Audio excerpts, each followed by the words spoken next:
हमने ये भी पक्का किया है कि ईएफआईआर से थाने के स्तर पर कोई टाल मटोल या फिर छेड़छाड़ नहीं कर पाएगा।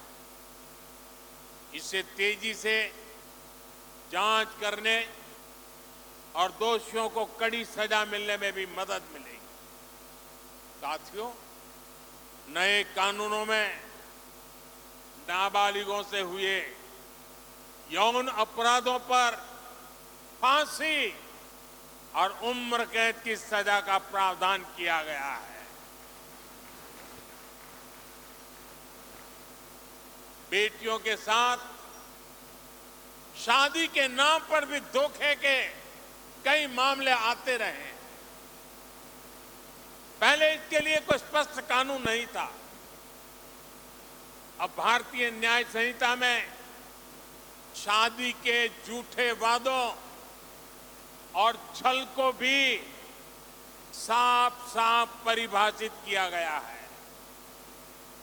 मैं आपको विश्वास दिलाता हूं, केंद्र सरकार महिलाओं के खिलाफ अत्याचार रोकने के लिए हर तरीके से राज्य सरकारों के साथ है।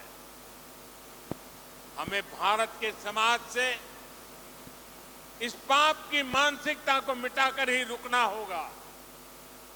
इसलिए साथियों, आज भारत विकसित होने के रास्ते पर आगे बढ़ रहा है और उसमें महाराष्ट्र की बहुत बड़ी भूमिका है। महाराष्ट्र विकसित भारत का एक चमकता सितारा है। महाराष्ट्र दुनिया भर के निवेशकों के लिए आकर्षण का केंद्र बनता जा रहा है। महाराष्ट्र का भविष्य ज्यादा से ज्यादा निवेश में है, नौकरी के नए अवसरों में है। आणि महायुतीचे सरकार म्हणजे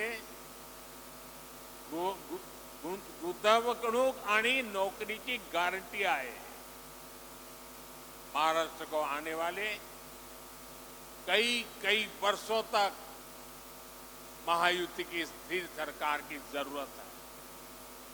महाराष्ट्र को महायुति की ऐसी सरकार की जरूरत है जहां उद्योगों को प्रोत्साहित कर सके। महाराष्ट्र में ऐसी सरकार की जरूरत है जो नौजवानों की पढ़ाई, कौशल और नौकरी पर बदल दे सके। मुझे पूरा भरोसा है कि महाराष्ट्र की स्थिरता और समृद्धि के लिए यहां की माताएं बहनें आगे बढ़कर मेरा साथ देंगी।